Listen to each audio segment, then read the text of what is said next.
Hey, Riley,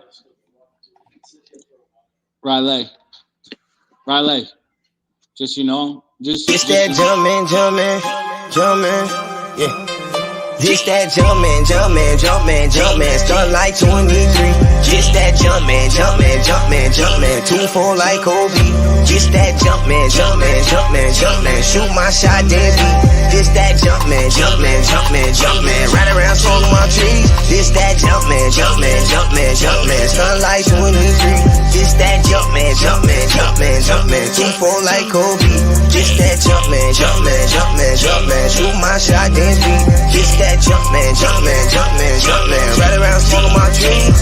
I be ballin' in music like Kobe. I'm the greatest to ever do it, they don't know it. What's up, everybody, and welcome back to another episode of Turtles Take right here on the Undefeated Sports Network. As always, my name is Tarbill. I'm joined by my guy Vince, aka Turtle. How are we doing tonight, bro? Good, man. How you doing? Doing well, man. It's been a busy week in Chicago sports since we talked last. The Bulls are out there doing their thing, doing a tremendous job as always.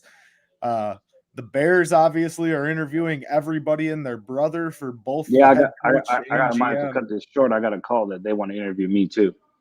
Oh man, get out of here with that. But no, they're interviewing everybody else. Why can't I get an interview? Everybody else getting an interview. Right, exactly. No, but realistically, man, it's been a very busy week. As I said, the Bears are interviewing. I think they're up to 10 candidates now they've interviewed for head coach and like 4 or 5, maybe even 6 for GM. I think it might even be more than that. Yeah, every day I turn around, there's another dude added to the list, or somebody they just finished interviewing, or somebody they're going to interview. It just seems like they're just going right down the list and hitting everybody. Oh, yeah, absolutely. And I think that's what they're going to do, right? They're going to make it look like it's an all-out search. They're taking all stops, not leaving any stone unturned, so to speak. And as good as that may be in the long run, I think that, short term, they need to zero it into a few candidates that they really like, maybe do a second round of interviews. Don't just settle on one guy. Obviously, we've heard that interest early is going towards Flores as well as DeBall. I think it's really interesting that you've got two completely polar opposites there that you like as your front runners. I mean, Flores is an extremely defensive minded guy, and obviously DeBall, you saw what he just did. The Bills had the first ever perfect scoring game, no field goals, no punts, just touchdowns all the way until the kneel down the other night in their victory. So then you got a guy like Flores who's defensive minded but brings great leadership. It just begs the question of do the Bears want to take a shot on another guy that's defensive minded as they have in the past, or do they want to go with an offensive minded guy like DeBall when we just had Matt Nagy, who was supposed to be an offensive guru? So what's your thoughts there? I think our guy Steve Edwards, when he was on with us, I think he got it right. I think the Bears are mainly, they're looking for a leader of men. They're looking for somebody who can come in here and they're gonna demand the respect of the entire locker room. They're gonna run it like an organization, like a company. They're gonna run it. He's gonna be the CEO, who's the head coach, the GM. They're gonna be in charge, and it's gonna trickle down to the players. And I think that whether it's offense, whether it's defense, it's just somebody that the team is going to be disciplined. The team is going to, not have all these penalties, not act out of character. Like, you're going to see a very disciplined team that follows the direction of the head coach, which we haven't had in a while. It may not be a player's coach by the definition, but it's going to be somebody that does demand their respect. Well, and that's the thing. I'm okay with a guy that's not a quote-unquote player's coach if he's driving the right results and getting, the fullest potential out of the guys on the field.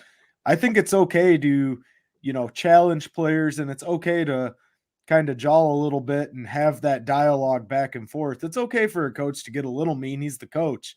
That's what he's got to do, and you look at things like with Matt Nagy, the culture, he spoke so highly of the culture that they had in place. here in the city of Chicago, but yet you got guys going out and punching other players in the helmet, not once, but twice in the same season, same player. And I never understood it. Why the hell you go punch somebody in the helmet? Like, A, it's not going to hurt them. I mean, B, You're it's just not going to going hurt to your hurt them. hand.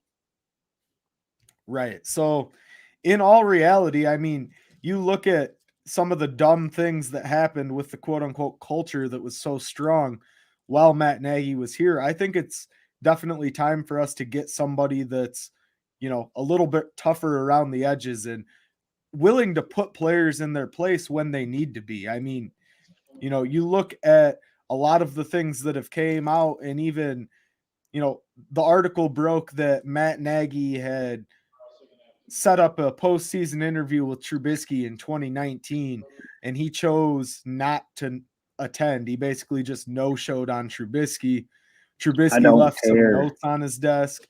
I don't care either at this point, but you look at things like that, and that points to questioning the head coach's leadership is what I was getting at. And I think it's apparent that the Bears locker room was divided at some point during the season. Where that point was, I'm not sure, but clearly moving forward, we need a guy that's willing to hold his own. We got a comment here in the chat from I Am Skokes, said, from what I've seen from interviews and articles, the best leaders are Leftwich. I'm not even going to pretend I know how to say this guy's last name. Quinn. He wants DeBall here, though. I'm all in on DeBall. I think so far out of the candidates they've interviewed, he's the smartest choice for developing our young quarterback in Justin Fields. That being said, though, I think there's an interesting dynamic, right, if they do bring Flores in, because who's he been linked to this entire time? So he's been linked to Deshaun Watson. They say that they've made it a point that in interviews he's that's been his thing, is he wants Deshaun Watson as a quarterback. So Right. We put it on the Turtles Take Twitter earlier. We asked the question, if the Bears do go out and they sign Brian Flores as the next head coach of the Chicago Bears, who's your starting day quarterback? Is it Justin Fields, or is he sent to Houston in some sort of package for Deshaun Watson? If so, what is that package? At this point, can you trade Justin Fields for Deshaun Watson in picks? Is it Justin Fields in picks for Deshaun Watson? Is it Justin Fields and some players for Deshaun Watson? Like, what exactly would the package be, and who gets the bigger, amount coming back? Right. Obviously, in that scenario, I think that it would almost, honestly, in my opinion, be an even up trade. Maybe one player from the Bears, one skill player from the Bears. As much as the Texans want to think that Deshaun Watson's worth, if they were getting a quarterback in exchange, I think it would be a totally different conversation. With that being said, I do not want to see that happen.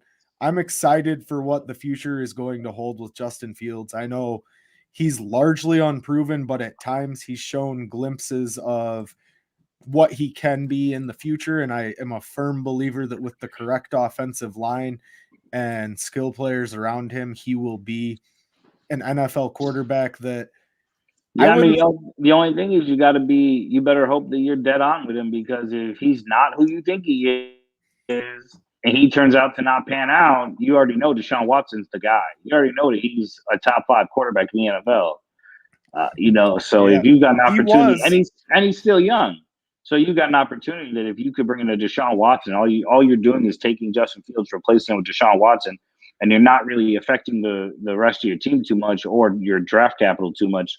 I mean, it'd be awfully hard to say no to.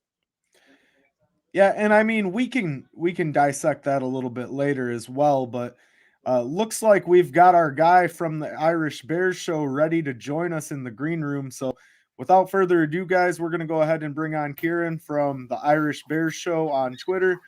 What's up, man? How we doing tonight? We are doing good. How are you guys doing? Doing well. Good, man. We appreciate you jumping on with us. I know it's about midnight your time, right? Yeah, it's just about that. I was just editing a video that we did earlier on today. So okay. Well, we appreciate you getting on with us. Yeah, absolutely. We were talking a little bit of possible Bears head coaching as well as GM candidates. Now, obviously, we've seen the front runners that have emerged so far, it seems like, are Flores as well as DeBall. A lot of the fan base really likes DeBall because of what he could possibly do with Justin Fields.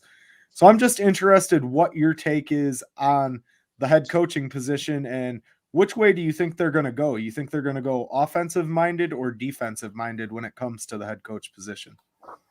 It's a tough one to kind of know exactly what they want to do, because you look at all the coaching kind of guys that are out there, and you can probably make a case for pretty much each one of them, both on a positive level and a negative level. So like Flores, there's so many stories that aren't even out in the media. We had a guy on that covers the Dolphins, and just I'll just leave it like this.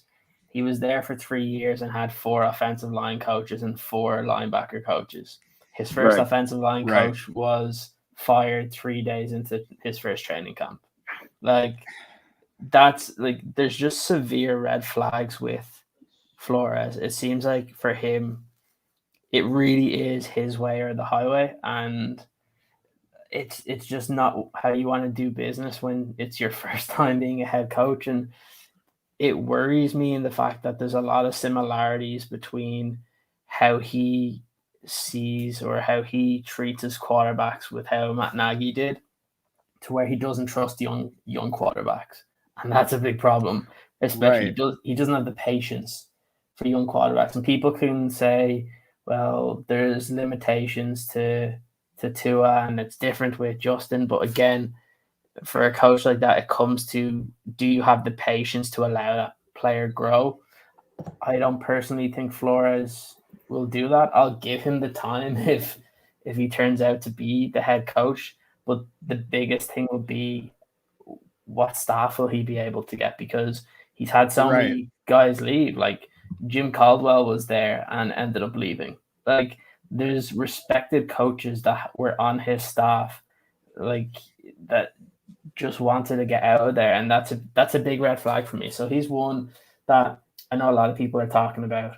Brian Daboll, obviously, because of, I think more people are talking because of the playoff game, but he's been one that's been linked with the Bears job for a while now. I know the first link, I think, from like Benjamin Albright was saying it back in like September to watch Daboll and the Bears. So like, he's one that makes sense, because he's one that, for me, you could kind of see where he could put together a good staff, but also he knows his stuff on offense. And personally, I think he's the only offensive guy that I feel kind of confident in. Leftwich, it's still a bit of an unknown. I think if you're going for a head coach that probably puts together the best staff, you probably look at Dan Quinn, because I think he's the one that we saw the first time around when he was with the Falcons. Like, all you have to do is look at his offensive staff when he had there. He puts together a good coaching staff, and I think that's actually what's going to be the most vital part of this. Is, do you believe whatever coach comes in puts together the best staff around? Because whether it's a defensive guy, they're going to have to put in good offensive coordinator, good O-line coach. If it's a defensive, or if it's an offensive guy, it's the same thing. You need to have a good defensive coordinator. So I think you can probably make a case for almost anyone that we've seen that have been linked with the Bears so far. And you can probably say a couple of reasons why it could be successful, but then you can also have reasons to be like, why this may not work. I don't think there's any outstanding candidate where you would say it's a can't miss coach. There's reasons for and against, and I think people are gonna lose their shit if it turns out to be Leslie Frazier. But like, at the end, I would agree there, yeah. But at the end of the day, you still have to give the guy a bit of time, because people will mention the record at Minnesota, but then I have 2 words. I always say there's 2 words to that: Christian Ponder. Like that was his quarterback. Like, fair enough. Yes, you can only do so much. And again, whoever comes in, the first thing I'll be waiting for is to see who they bring with them. If they can bring, like, if you have Leslie Frazier and somehow Ken Dorsey comes with them as the offensive coordinator, I think then you can kind of calm down a little bit, because he's a very, very good offensive mind. So I think we said it on our show earlier on today. people need to calm down a little bit when with all these rumors. Like I saw yesterday, people were saying that the Bears are doing the right thing and just like being patient, which I actually do believe in. And suddenly today, once the Giants started getting their second round interviews, everybody started losing their shit on Twitter. I'm like, Right. come on, guys, Yeah. like be smarter than this. Just, Right.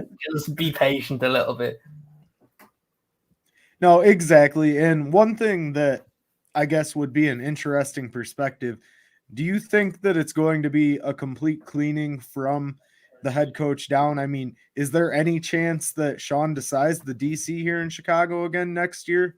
A lot of people think he did a pretty phenomenal job with the pieces that he had. But I think yet he again, sucked. well, either way, do you think that either the defensive, he's really the only one. Do you think Sean Desai is a member of this staff next season? There's parts of me that think that it's a possibility, but then I go back to I think it depends on who gets hired. Like, right, if it was someone like Byron Leftwich, who's still a first-time head coach and is still young, you could potentially see it happen because he may not have all the connections. But the thing is, most new head coaches want their own staff. So no matter how good he was, like you could have Brian Daboll coming in, who's an excellent offensive coordinator, but he has so many other connections that he probably would prefer to have his own guy. And even though I like Sean Desai and I think he did a good job in parts of the season, it's still what ends up happening is that if somebody gets kept on, they end up getting fired after a year or two anyway, because if something doesn't go right for the team, the one guy that gets fired is the guy that the coach didn't bring in himself. And that's why I would always be an advocate for, if you're going to change it, you change the whole thing. You get rid of everybody. I know it's a bit different when you have Vic Fangio that was there already, who we already know his pedigree. Sean Desai, while we could see positives from him, he's still a very young coach. I'm still not completely convinced. Look, you could get a defensive coordinator or a defensive coach that comes in who's essentially going to run the defense, and then there's no harm in keeping him. I just have the opinion that when a new head coach comes in, unless they're one of those really young guys that don't have a lot of connections yet in the league, you usually see wholesale changes, and that's what I would expect with whatever coach comes in. Well, and I think it depends too on, like you said, on who's hired it. If it's a Leslie Frazier, not only the connections he has, but he's going to want to run his defense. Well, his defense is not a 3-4. He runs a 4-3. So now you're talking about Sean Desai that's not his scheme. So I think scheme's going to have a lot to do with it too. If it is Brian Daboll, what defense does he want to run? Does he have a preference on what he'd like to see? Does he think one's better than another? Is he going to leave that up to whatever defensive coordinator he goes after? I think it definitely is going to depend on who gets that job. Yeah, no, I think you're absolutely right, Vince. And, to your point, Kieran, I do think that it'll probably be a clean sweep. I think they'll start completely fresh. And that is probably the right move. As you said, when you recycle pieces, even, as great of an offensive line coach as Juan Castillo's been throughout his long career in the NFL, if you recycle pieces or don't give the head coach full reign, it leads to bad situations. I mean, and we've seen time and time again with the Bears, they've always put restrictions out there. When Emery was here with Jay Cutler, it was, we've got to play Jay no matter what. You can't move on from Cutler. Matt Nagy comes in. Obviously, the Trubisky era had already started without him, and they said, you have to mold this quarterback. You have to try to make it work. And, when you place those types of limitations on a guy, even if it's, for example, you look at Ryan Pace, he wanted Dan Quinn, right, when he first came in, and they told him, no, you're not going to have the opportunity to hire him. We're going to get Fox, and he's going to be around. So it's just one of those things where historically the Bears have failed when they've tried to retain pieces. So let's try something different. Let's switch it up and see what we can do although I don't have the most faith in George and Ted to make the proper football decision.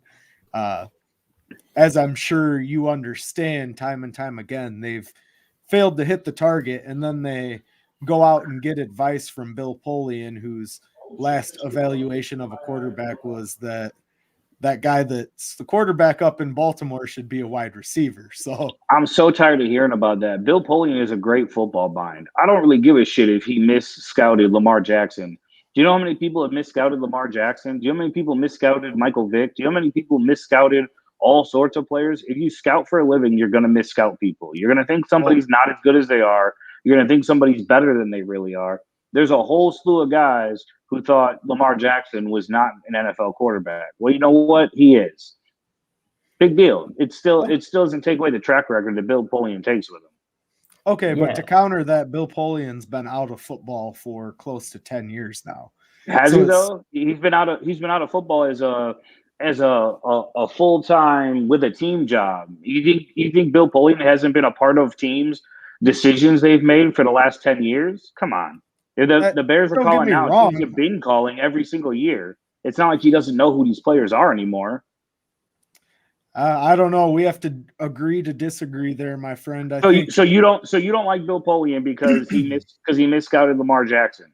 No, I don't like Bill Polian because the Bears have this history of going after No. guys I don't care about the Bears' history. Exactly about Bill Polian.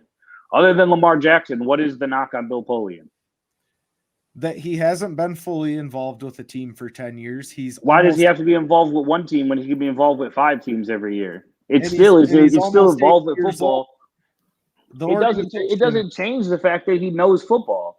You know, and everybody keeps talking about how they have to have a president of football operations. They got to have this. They got to have this. If they go out and they hire Rick Smith as their GM, Rick Smith really is a president of football operations at this point in his career. So the fact that if they hire him as the GM and he reports to George, we talked about this last week. What difference does it make if the GM reports directly to George or the GM reports to the president of football operations, who then reports to George? It's still the same thing. You have to report to somebody.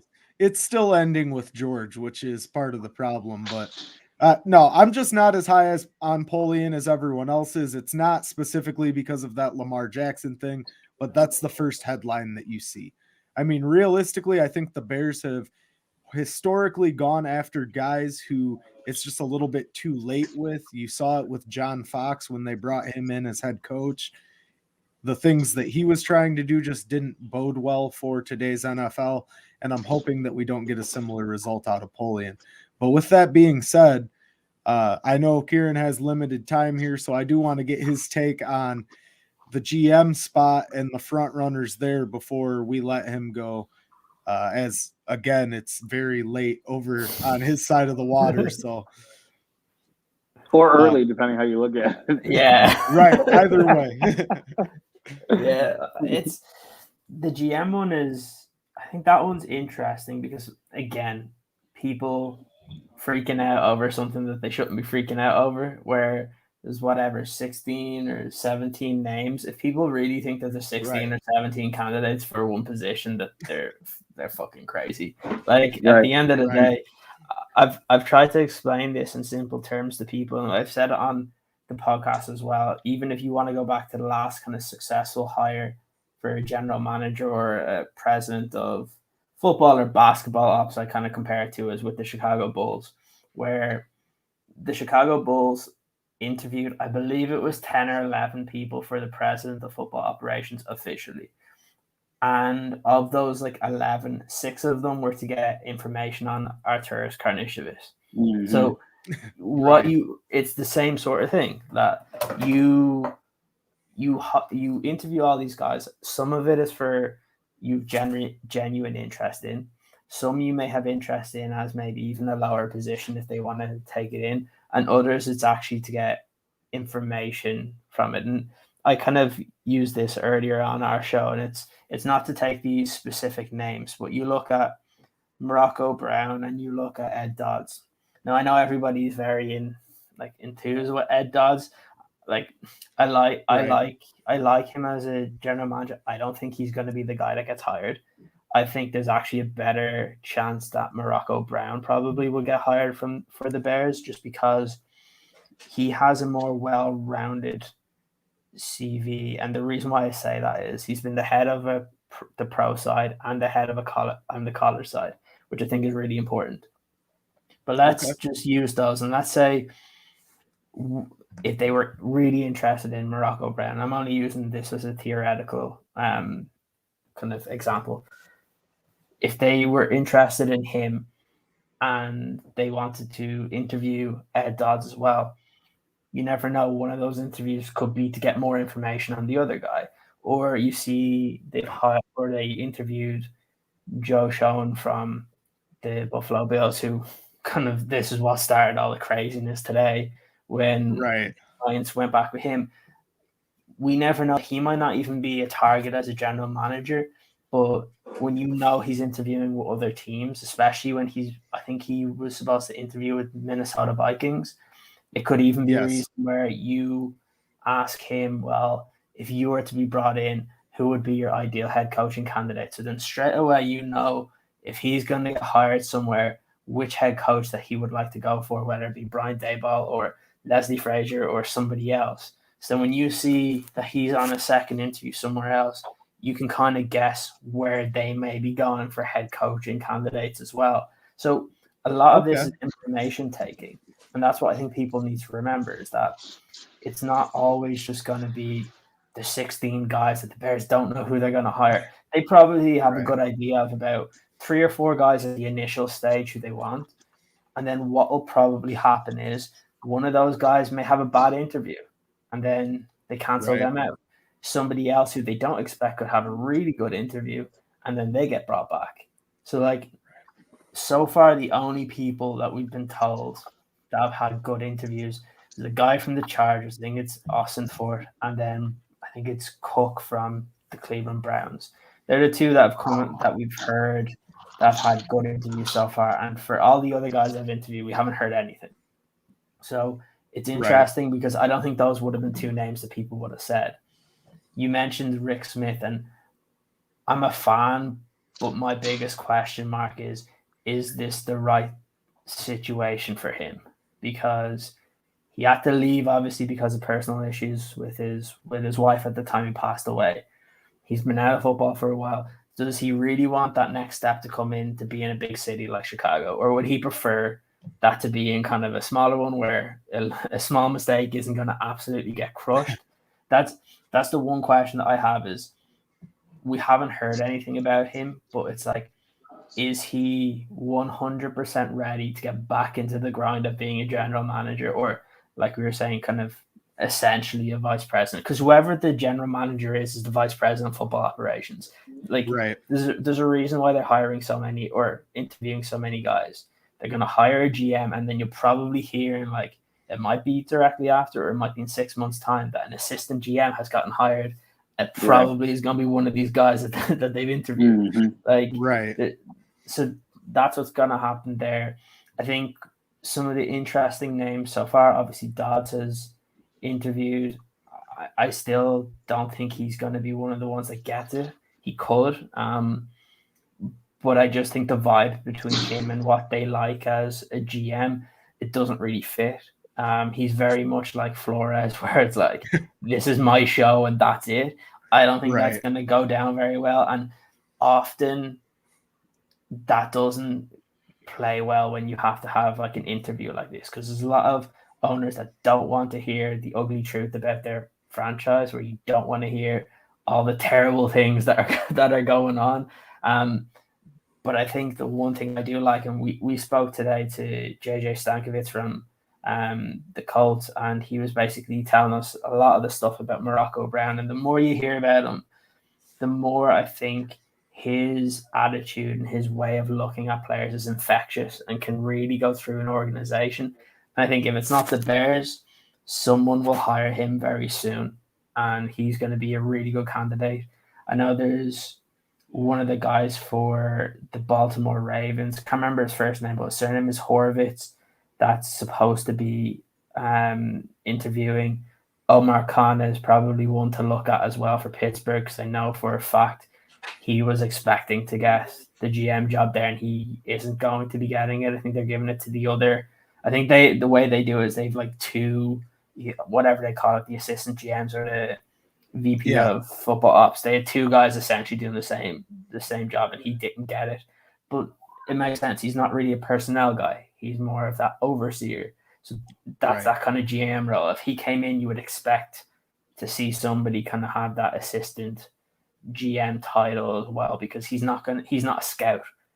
And I think that's the one thing I got from listening to a lot about going back to kind of Dodds, where people really want him.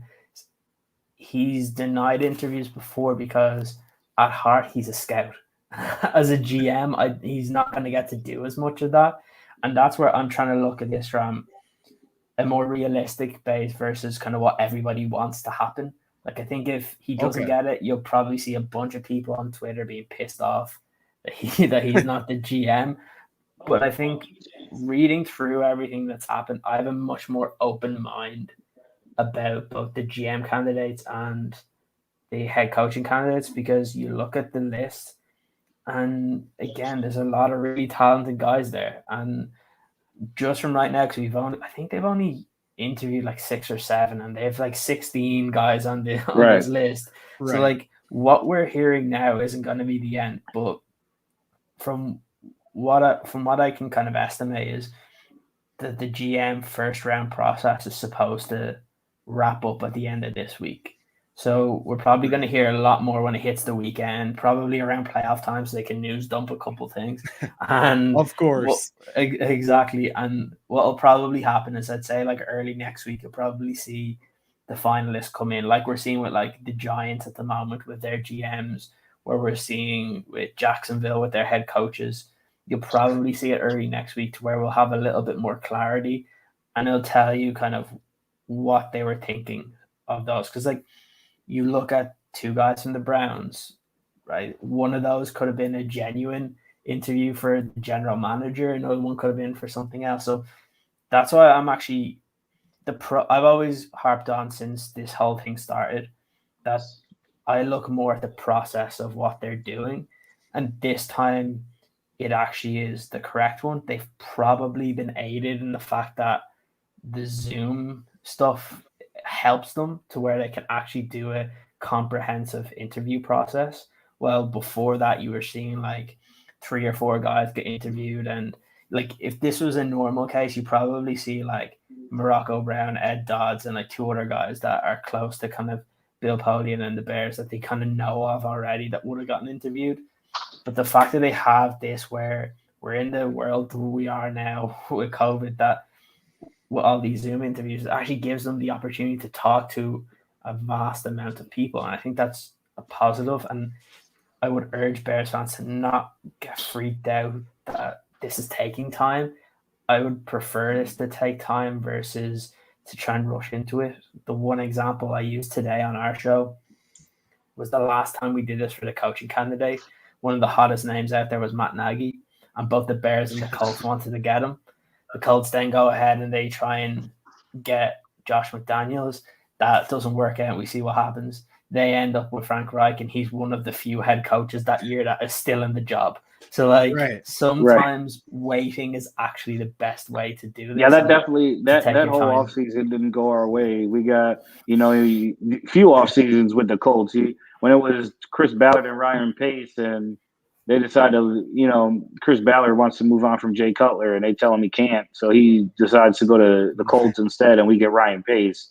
And then now, and then after that, we get Matt Nagy, and they get Frank Reich. He's just, one of those things that we're used to as Bears fans, always getting the wrong guy, always doing the wrong thing. So I'm definitely with you on this. I don't mind as long as they take. I don't care how long it takes, as long as they get it right. Get the right guy. I think Morocco Brown, I think he's got a lot of upside, a lot of great things that he would bring to the position. We spoke about him last week. Whether it turns out to be him or not, I just hope it's the right guy. I hope it's somebody that's going to take this team and take it back on track. You see, I know you compared it earlier to the Bulls. You see how fast AK has gotten the Bulls back on track. And, you can do it. It just has to be the right guy with the right vision and the right steps and knowledge to know what to do to get you there. And I think with a guy like Morocco Brown, especially with his background, like you said, on both sides of the pro level and the college level. He'll know these guys. We won't have a Ryan Pace that just thinks he's smarter than everybody else and is taking the Adam Shaheens and the Tariq Cohens and the guys that he finds in late rounds that are at these little schools that nobody knows about. And they have a few flashes, and we're like, oh, that's the man. This dude's a genius. And then now where are they? They're all somewhere else. They're not getting it done. So I just don't want another Ryan Pace. That's for sure. Yeah, hell no. Yeah.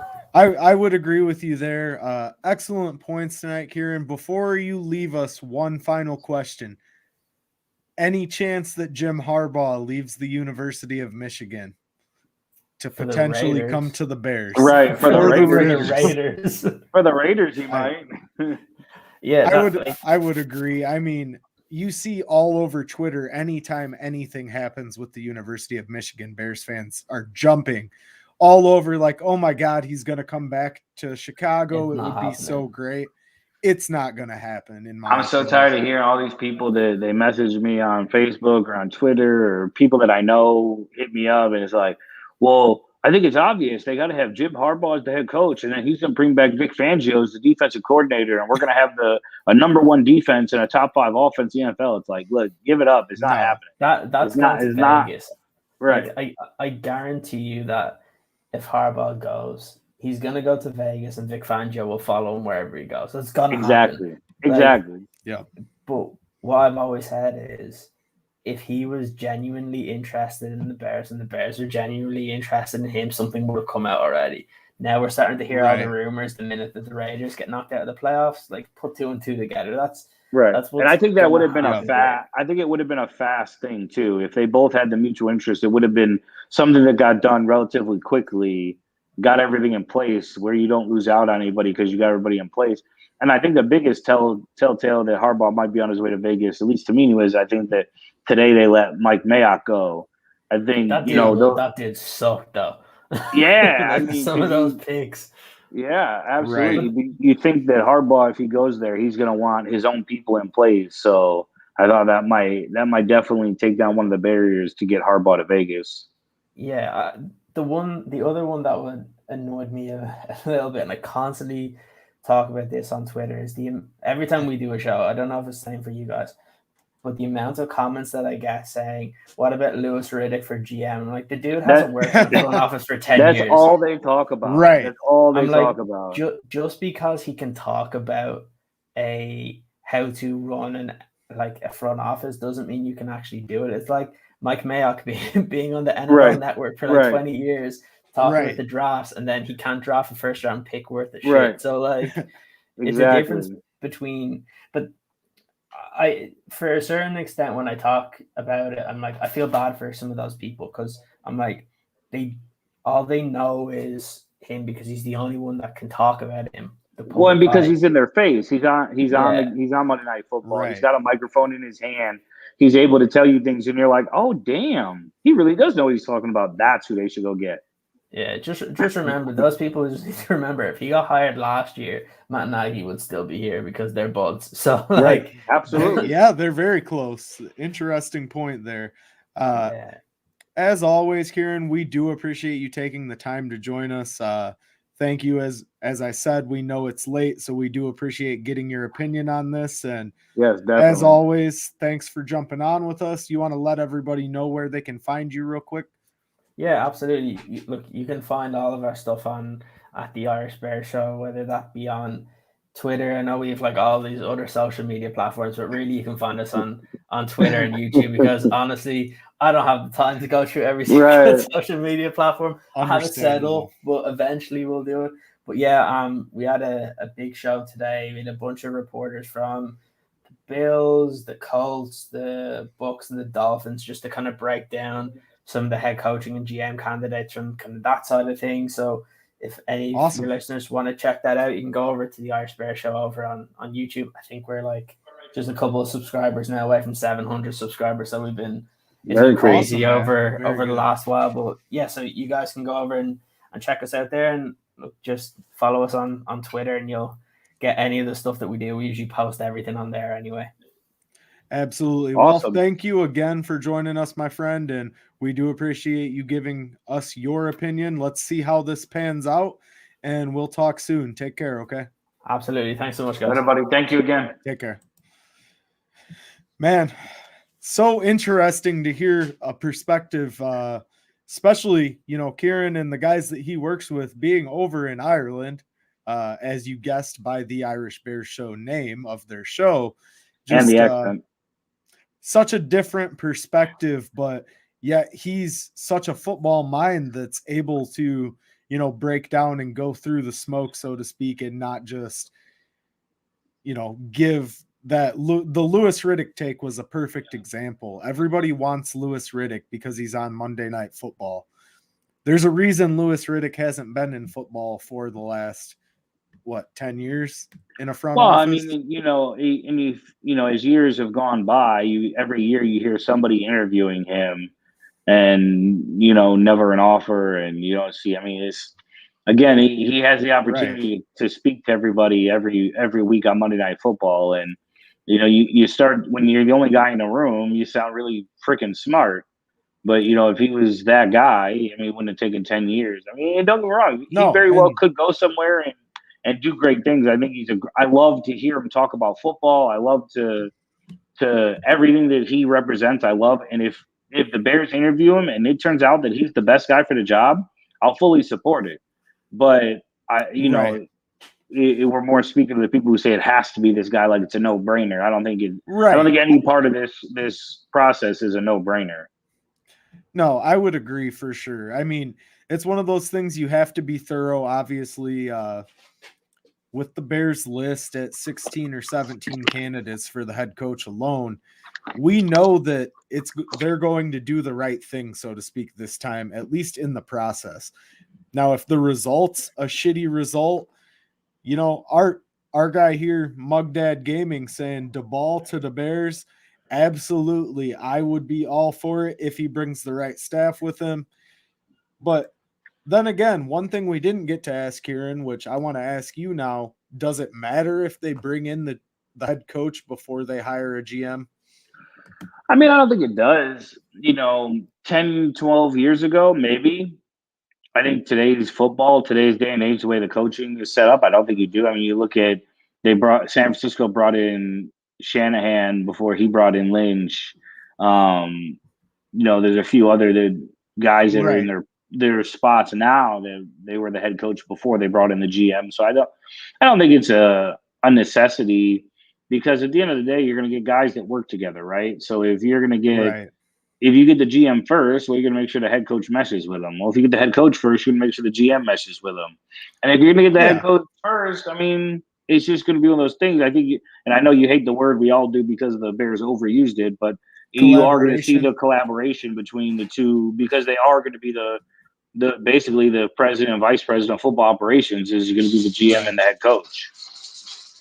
Yeah, no, I would agree. Again, it doesn't really matter as long as there's a connection there. I won't say that word again, but as long as they do mesh and things work out well, I don't think it matters which you hire first. It'll be interesting to see which way the Bears go, just because us as Bears fans, man, we scrutinize everything this organization does, no matter what. I'll go back to the example of Justin Fields. People said Justin Fields should start week 1, myself included. He comes out and did not look good week 3, did not look great week 4. It took him a while to go through those rookie pains. And, his highlight of the season, honestly, was a loss against the Pittsburgh Steelers. He did everything in his power to rally the team back, but at the end of the day, the defense couldn't seal the deal, and we ended up losing that game. So, yeah, I mean, I just, you saw flashes out of him, and yes, that's what you want to see out of your rookie quarterback, is to show flashes. But you look at, a guy like Deshaun Watson or Justin Herbert, these guys who went out their rookie year and they looked like a franchise quarterback their rookie year. You don't have to know 100% the guy's quarterback after his first year, but you'd like to at least have a feeling like, more often than not, he's probably a franchise quarterback. We see more often than not, you see that he is, versus the limited time that he doesn't look like it. Whereas I think with Justin Right. Fields, you saw a lot of the things, and Justin Fields is going to have it's going to carry him with him his whole career. He's got the Ohio State quarterback thing. Oh, Ohio State absolutely. quarterbacks just don't play well. So now every time he does it, you're like, well, you're looking at what makes him different, what makes him the guy that's going to be the true franchise quarterback coming out of Ohio State. We've seen it with other schools too. It's just something that, Alabama comes along with them.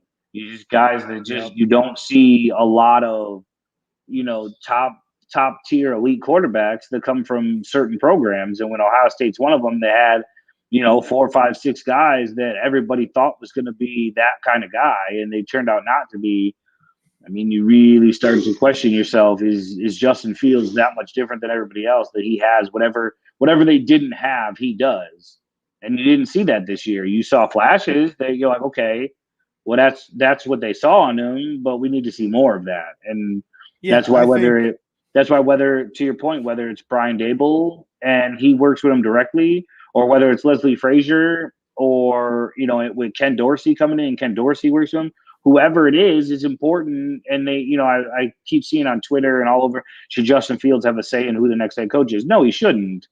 But not at this point, he shouldn't. But it right. does bring up the question when you're interviewing these guys for head coaching candidates, whether it's an offensive guy or a defensive guy or a guy that's not going to call plays on either side of the ball. What's your plan for Justin Fields?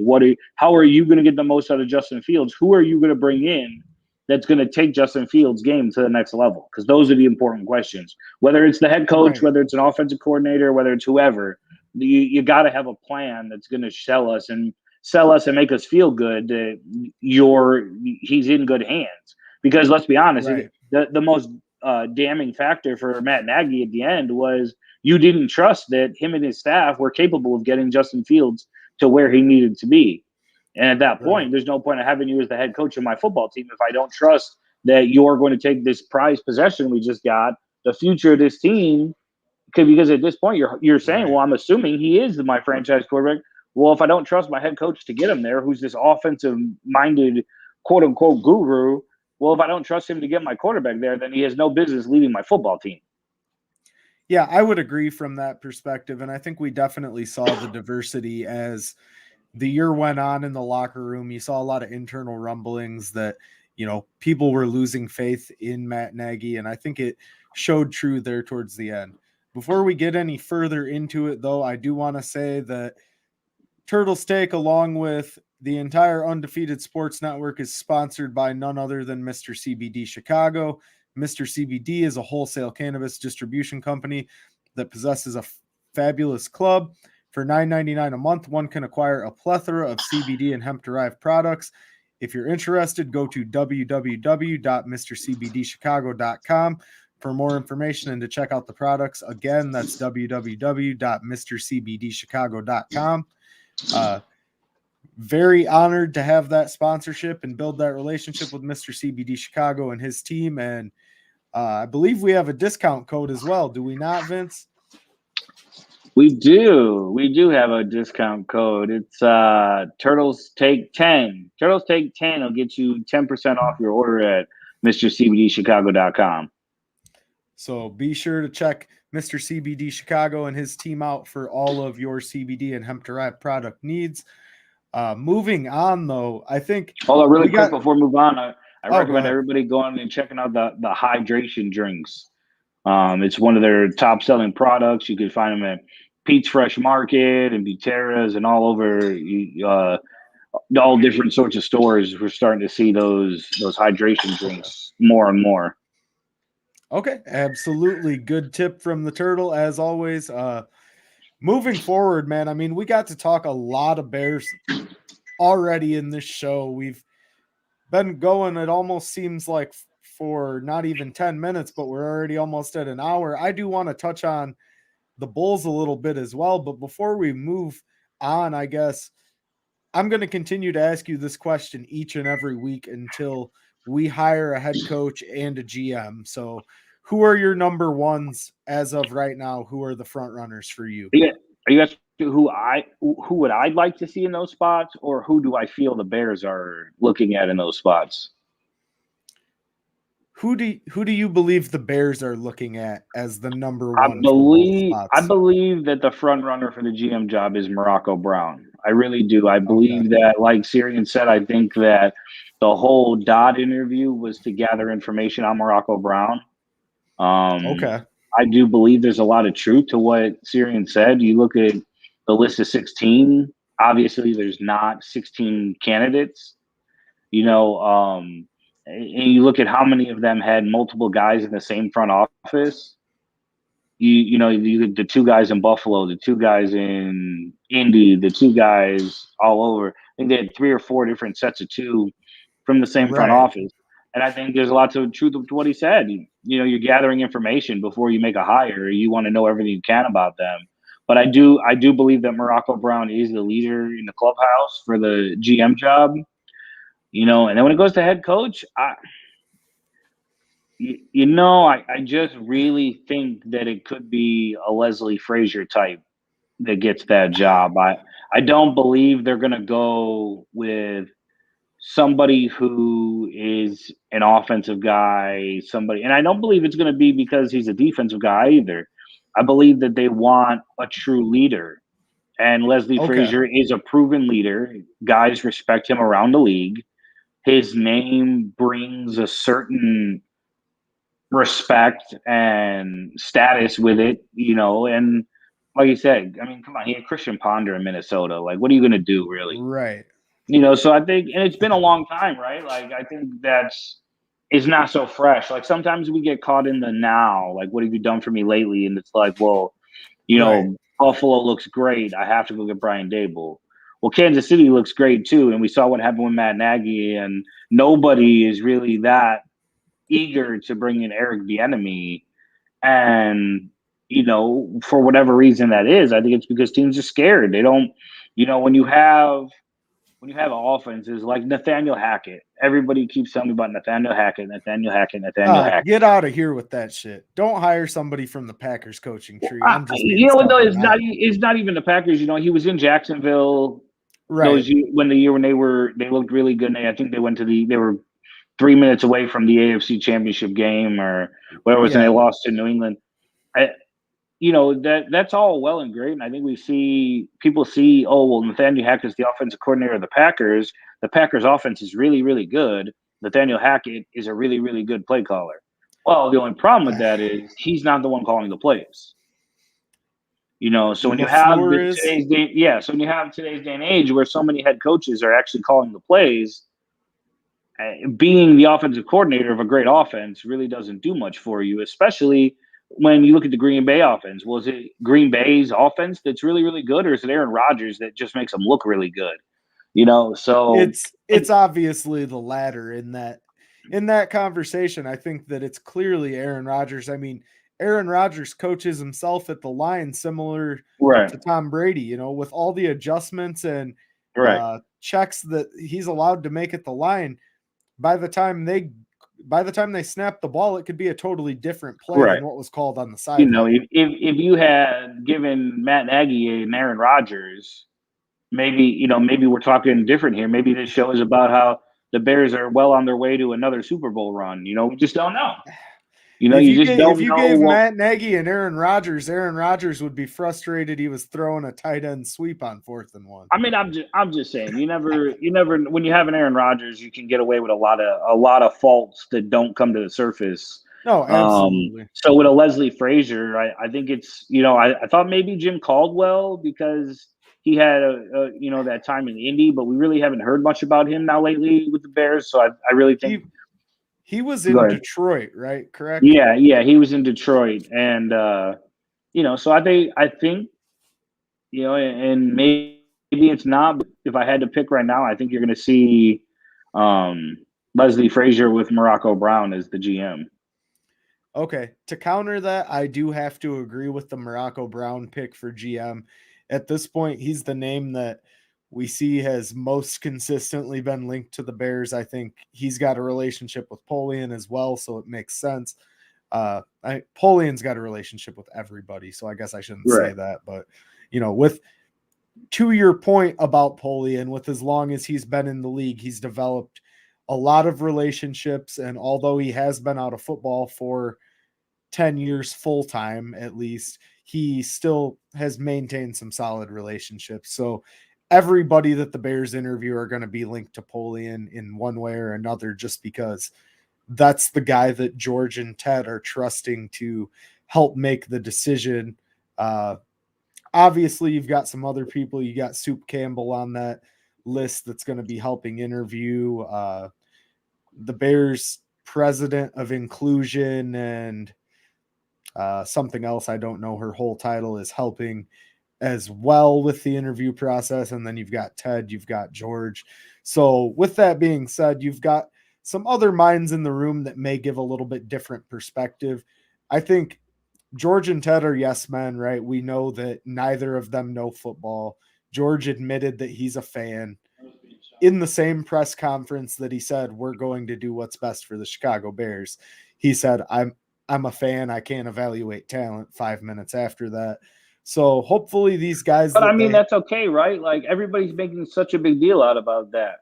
At the end of the day, he's the part of the family that owns the team. I don't expect him to be a football guy. His position doesn't have to be a football guy as long as they hire people who are. Bringing in a Bill Polian is a football guy. You know, regardless the whole Lamar Jackson thing and everything else, I've heard people have beaten that to death. That one got you a little heated. I felt like because you took out all the aggression that you had on everyone on Twitter and Facebook on me live on the air when I brought up. You know what? Because I'm so tired of hearing that's where everybody goes right away as well. Bill Polian can't help us at all because he didn't know Lamar Jackson would be a great quarterback. Okay. I mean, all right. Like everybody's from that perspective, I understand that yes, a lot of people misscouted Lamar Jackson. Nobody. Well, and what does the fact that he misscouted Lamar Jackson have to do with him helping the Bears find a GM and head coach? This is true. Like, after all, we already have a quarterback in place. They're not asking him to go find a quarterback. They're asking him to help them find a GM and a head coach. Like, I don't understand why it's where everybody goes. Like, and if you look back at that draft, a lot of people said Lamar Jackson wasn't going to be an NFL quarterback. So, absolutely. Some of the so-called experts, but like I said, I like that they're taking a long time. I like that they're not rushing into things. We'll obviously know more when they get to the second round of interviews, because now you see where things have started to lead towards, and like I said, I just hope they get it right. I hope they get somebody who can truly lead this organization, because they're going to be the guy. They're going to be the one who that leads the head coach, leads the team, leads everything. And hopefully they bring in the right guy and he's able to do that. And, they're going to have a minimum $40 million in cap. They're going to be a top 10 cap team, so you make a few other moves. You're going to have some flexibility to make some moves. So we'll just, like I said, hopefully they bring the right guys to make those moves and we can start. I don't expect them to become a Super Bowl contender this year. I don't. But if they can at least take the steps in the right direction, and Justin Fields or whoever is in that spot, if they decide to trade Justin Fields, if whoever's in that spot, I just want to see them take those steps forward where we're like, okay, we definitely have the guy now. Yes. And so Justin Fields will be the guy in that spot. I don't know. There's a lot of reports out there that have been coming out the last couple of days saying that the Bears' job is so attractive because the roster they have, some of the guys they have on the team, and the ability to trade Justin Fields. I don't think there's really an ability there, but we'll see. We'll see. I think it's a little bit of chatter at this point. I think it's a little too early in the process to say whether or not whoever comes in is going to. I think whoever the head coach is going to be married to Justin Fields. I think that's the way the Bears organization is going to operate. They're going to say, at least until his rookie deal's up, you need to give him the opportunity and do everything you can to make him succeed. Now, if a guy like Russell Wilson or a guy like Deshaun Watson comes free and they want to make a move, maybe they do it. But realistically, I think they're going to marry the next head coach and GM to the success of Justin Fields. Hopefully they keep an open mind, but I guess we'll see. In that regard, all we can do is be patient, listen to the facts, and see what Like comes I said, up. all that being said, I think it's way more likely that opening day 2022, Justin Fields is taking that snap. I think that's obviously the most likely scenario. Um, I mean, but Right. just think about how wild that would be, right? Like, so the Bears go out and they trade up to draft Justin Fields. They draft Tevin Jenkins. You get all these guys back for next year, all healthy. Everything's going, and you get your GM, you get your coach, everything's moving along, and all of a sudden they're like, "Oh, we traded away our possible franchise quarterback, Justin Fields." And then what? What did you get for him? Did you get picks? Well, Right. now what are we gonna do? We don't have a quarterback now. That So it's that would like, be such a yeah, Chicago Bears move, right, though, right? like, That's right up their alley. Just yeah, do I something that makes mean, no sense and piss the Chicago fan base off again. right, So then, now, yeah, like I said, it's just there's I just wanted to get further along in the process so we know what direction the team's going. We know whether we got to hide our heads in the sand again or if we can actually come out and watch this football team next year. Okay, so one more Bears question. Do the Chicago Bears lead the NFC North in 2023? 2022, I was 2023. going to say 2023, so 2 years from now? No, next This coming year. season, yeah. I mean, honestly, that all rides on Aaron Rodgers, doesn't it? I mean, if Aaron No. Rodgers leaves the Packers, well, now the division's wide open. You're talking Right. about Kirk Cousins. Let's just say it's Justin Fields because it's too hard to guess. So let's just say it's Justin Fields. If you're talking about Justin Fields, Jared Goff, or Kirk Cousins, Yeah. and then I guess Jordan Love. But out of those, yeah, I think Justin Fields could easily get this team to the division title next year. If that is Kirk Cousins, Justin Fields, Jared Goff, and Aaron Rodgers, well, now that job's a lot harder because you're still going to have to deal with Aaron Absolutely Rodgers agree. and Devontae Adams. So, unfortunately, was I think that was kind of my underlying question within a question is, one, does he get us there? Two, is Rodgers in Green Bay I next year? mean, look, no cap. Like, if I had to put it out there, I'm all for San Francisco this weekend. I mean, I always root for whoever the Packers play, but never has it been more important that the Packers lose. Like, I think if San Francisco goes in there and they just drub them and the defense smothers out that offense and they run the ball all over Green Bay, maybe it's 35-10 or 35-17, something like that, 28-17, whatever. And Green Right. Bay's out without a playoff win this year, despite the 13 wins every single season with LaFleur.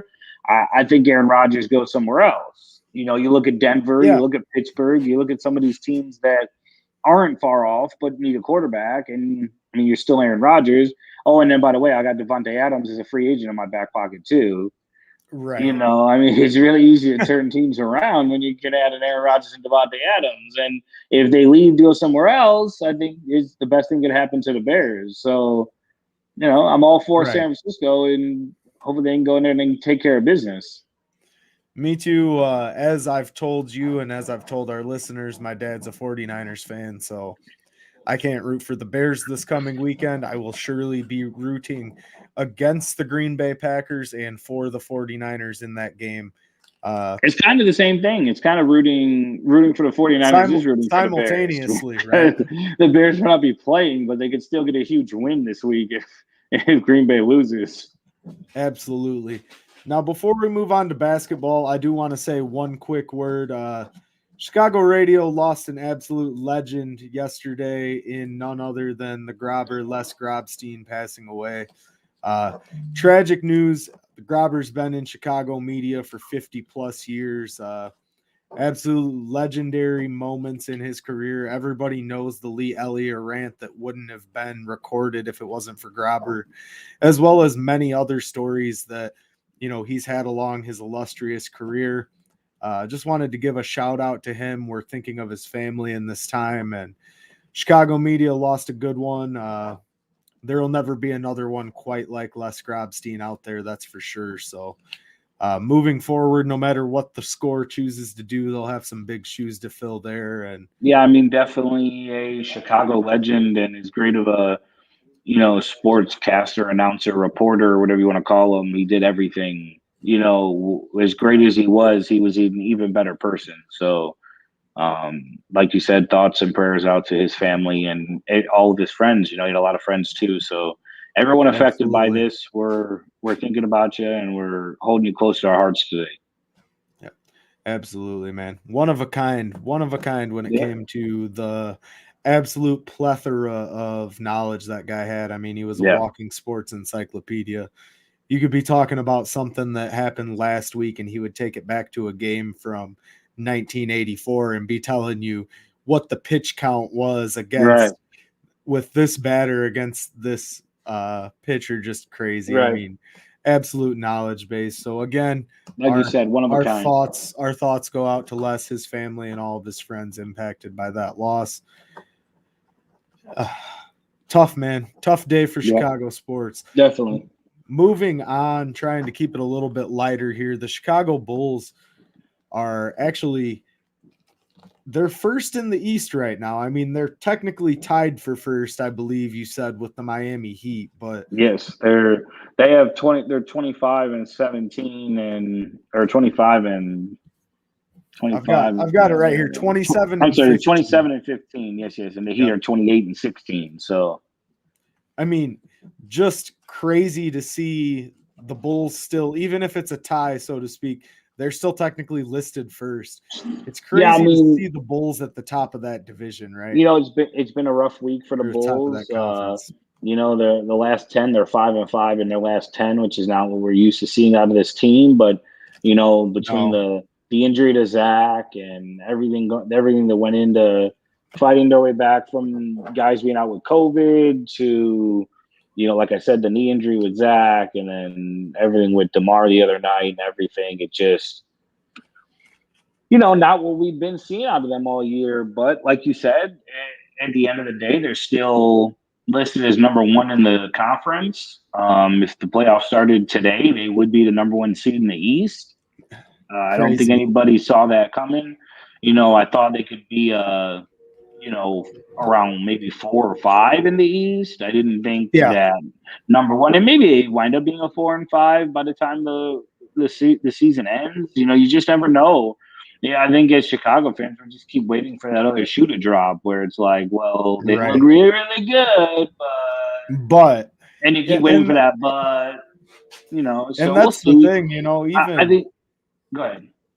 even as much as we've seen over, the last even 10 years with this Bulls organization, a little bit longer, you look back to that run we made against the Celtics where they lost Yep. the heartbreaker there. And then, you look at as explosive of guys as we had on this team previously, Jimmy Butler, Derrick Rose, Joakim Noah, as many great names as we had out on the court, we were never able to put everything together. And it seems like this is the most well-rounded team that we've seen in a long time out of Chicago. And I think that these Bulls are going to surprise some teams in the playoffs. Do I think the Bulls are going to win it all this year? Probably not. I mean, everything would have to fall in their favor, and playoff basketball is a different beast.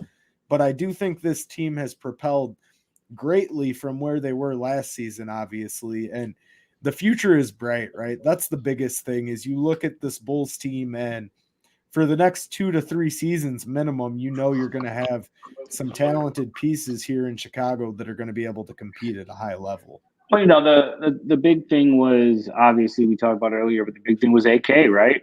Like Right. AK Absolutely. AK was supposed to be the Theo Epstein of basketball, and he was supposed to do for the Bulls what Theo did for the Cubs. And And since he he's kind of has so far. yeah, I right? mean, since he's been here, you see all the right moves. You see the Billy Donovan hire was obviously the right hire. That was before AK, but obviously that move was a great.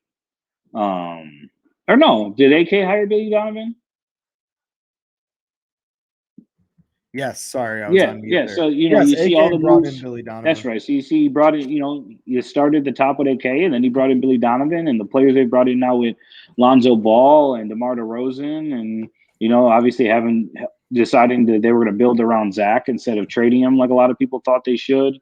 The trade last year to bring in Vooch when, that trade was not for last year. That trade was for now. That trade was for this offseason of making guys want to come here. And now you've got a core that not only is a core of, 3 or 4, but you've got a large core to this team that you're probably going to have for a while. And it's a core that guys want to play with, guys want to be around. It's fun basketball. It's exciting basketball. It's competitive basketball.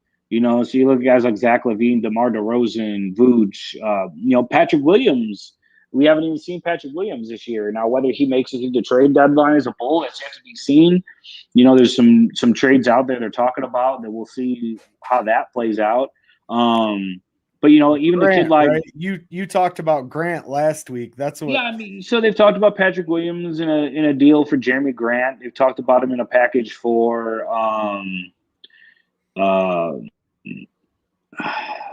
Harrison Barnes. They talked about a few different go, and maybe he does, maybe he doesn't. Maybe they stay pat. Maybe they make a move. Maybe they make a smaller move that doesn't involve him. It's yet to be seen. But the draft pick of Io in the second round, that really looks like a steal. The kid is playing absolutely at an elite level right now, and with no pressure, right? Because he started, he's come off the bench. He can do both, and he's playing at home.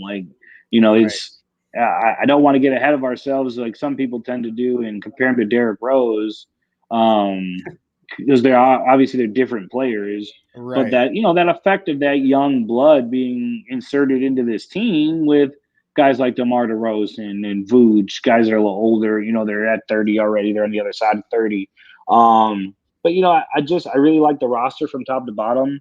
When they go through stretches like this, we've seen Bulls teams in the past few years crumble and collapse and just go into a hole that we never see them come out of for the rest of the year. Yes. Whereas now you see them taking their lead from DeRozan and Zach, and just kind of even Lonzo. I think Lonzo's gotten some credit, but he's gotten not as much credit as he should either. As a point guard, holding it all together, distributing the ball, scoring when they need him to, but getting everybody involved, keeping everybody involved. We've seen years past, especially last year, we've seen Zach. The last couple of years, we've seen Zach take some really bad shots, and we've seen him with the ball in his hand at times that maybe it didn't belong there.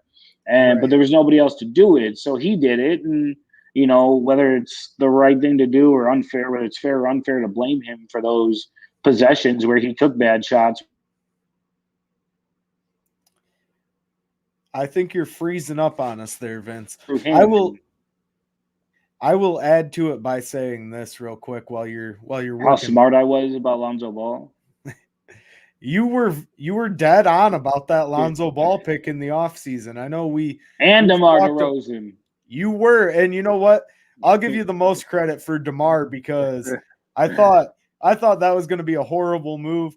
Listening to ESPN 1000 the other day, Yurko likes to call him either DeMar or I think it was Demarius or something to that effect. So when he's playing bad, he's Demarius DeRozan. When he plays good, he's DeMar DeRozan. But we've seen so much good out of DeMar DeRozan this season that it's phenomenal. He's having the best season that he's had since he was young in his San Antonio Spurs career. Even before that, young with his Toronto Raptors career. That's right. He was with the Raptors. Yeah, when he was young in his prime. We saw it before. He was able to work well with Kyle Lowry and keep Lowry involved in the game, and he does that now with Zach too.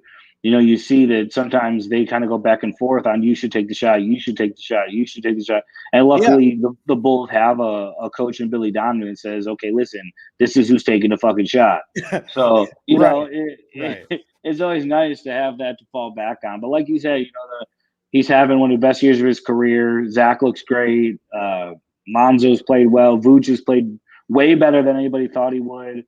He started off the year like everybody thought he would, but then he just, I don't know what it was. He just took that next step, and the defense has been there. The rebounds are there. They can still use another big to help down there because it's not his game. It's not what he is. He's a pick and popper type guy, but, he's at least shown the effort to go out there and get you, on certain nights, get you 12, 15 boards and 6, 7 blocks. in games that you weren't expecting it from them. So, Right. regardless what happens this year, it's nice to be at the beginning of this thing and not at the end where you're like, well, the window's closing, whereas now the window's just opening. Right. Well, and that's the thing, last season, a lot of people and a couple of close buddies of mine included were hesitant with the Vooch deal because they thought that Wendell Carter Jr. absolutely needed to stay on the Bulls for, he was an untouchable piece because he's a young guy. I believe he came from Duke, correct? Yes. Okay. So he came from Duke. He's a young guy that was versatile. They thought they could use him in the 4 or the 5, blah, blah, blah, blah, blah. Wendell Carter Jr. stepped his game up a little bit this season, but obviously the Bulls won that deal By far they won it. The Wendell acquiring Carter Vooch. thing is opportunity too. There's nobody in Orlando, so he gets to play. We've seen him play the 5, the 4, the 3, all there. So it's Right. matter of you're the big fish in a little pond or a big fish in a big pond. Oh, absolutely. But with that being said, man, it's a good time to be a Chicago sports fan. We got the Bulls doing the right thing. We got the Bears hopefully doing the right thing as well. And, it's a good time to be a fan. I'm interested to see what happens with baseball as well, because we kind of got elephant in the room there with the Chicago Cubs and the direction they're going to be moving and the potential lockout and everything. So you never know what the Cubs are going to look like next season. We'll talk more as baseball gets closer about that. But, man, Bulls are on top. The Bears are hopefully headed in the right direction. And with that being said, man, it's a good way to wrap the show up and call it a night. I think we end on a high note. I didn't get mad about the Bears former coach, not once this entire episode. So No, I will give you that. You didn't take no jabs at well, I guess you took a couple, but nothing crazy. They were more open palm slaps than Right, jabs. absolutely. Say that, but. Yeah, for sure. Well, we just want to thank Syrian from the Irish Bear Show. Make sure you guys go and check that out. Like you said, they had a huge show earlier tonight with a lot of reporters giving a lot of really good insight into some of these head coaching and GM candidates. So go check that out over on Twitter or wherever you guys go for your podcast. Twitter, YouTube, they're all over. Yeah, absolutely. I know he mentioned JJ Stankovitz, who used our to guy be a JJ. reporter for NBC Sports Chicago. Right. So our guy JJ. When he said the Colts reporter JJ, I was like, oh man, that burns. But yeah, they had a terrific show with a lot of guys from the Dolphins as well as Colts reporting scene. So go over and check out the Irish Bears Show. As always, we appreciate your support here on Turtles Take on the Undefeated Sports Network. Thank you guys for joining us. We will be back here next week at 7 p.m. with another loaded show, so be sure to join us. Go ahead and like and subscribe the Undefeated Sports Network pages on YouTube and Twitter, as well as Twitch, as well as the Turtles Take Twitter. Get our guy Turtle some more followers there. So with that being said, guys, have a good night. We'll see you next week. And go visit MrCBDChicago.com. Absolutely.